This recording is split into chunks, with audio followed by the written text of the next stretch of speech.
10 years ago, I had to leave my small hometown for the big city. It was one of the hardest things I've ever had to do, especially saying goodbye at the old train station. The whistle blew, the train lurched forward, and as I looked back, I saw her standing there on the platform, getting smaller and smaller until she was just a speck in the distance. I promised I'd be back soon, but soon turned into a year, then 2, then 5. Life has a funny way of getting in the way with its deadlines, its ambitions, and its endless distractions. I got caught up in the hustle, always telling myself, just one more year, then I'll go back. Every time I called home, my family would tell me, she's still waiting for you. At first, I'd smile, touched by the sentiment, but as the years piled up, that smile started to feel heavy with guilt. They'd send me photos. There she'd be, at the same spot on the platform, her gaze fixed on the tracks, as if she was expecting my train to pull in at any moment. The station master, old Mr. Abernathy, even gave her a little blanket for the colder months. She became a local legend, a silent, furry testament to unwavering loyalty. Her name was Luna, and she was my dog. The thought of her waiting day in and day out began to haunt me.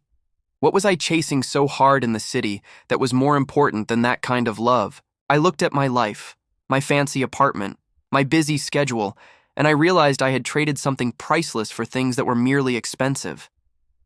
I had forgotten what truly mattered. The guilt was a constant ache in my chest.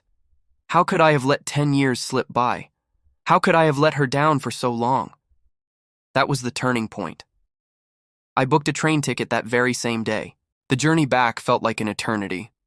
With every click-clack of the wheels on the track, my heart pounded louder. What if she didn't recognize me? What if she had given up?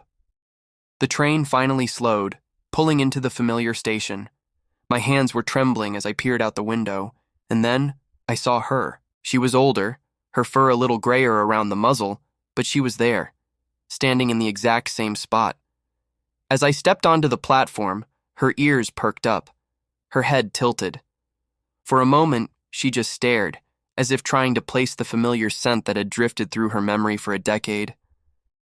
I whispered her name. Luna? That was all it took. It was like a dam breaking. She let out a soft whimper, then a bark, and then she was running, faster than I'd seen her move in years.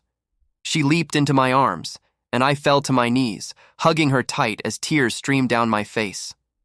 She licked away the tears, her tail thumping a frantic, joyful rhythm against the platform. It wasn't a welcome for a visitor.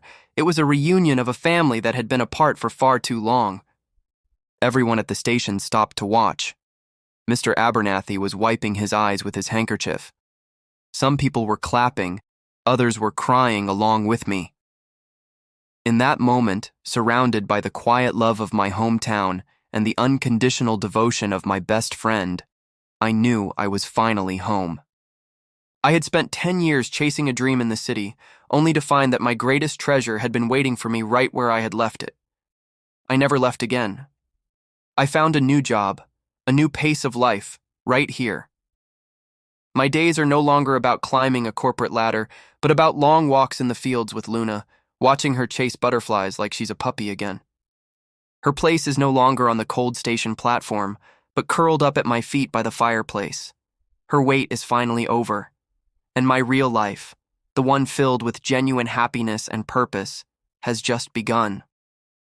Sometimes the most profound journeys don't take us to new places, but lead us back to where we've always belonged. This experience taught me a powerful lesson about loyalty, love, and what's truly important in life. We often get so caught up in what we think we should be doing that we lose sight of who we are and who is waiting for us. Don't let a decade pass you by.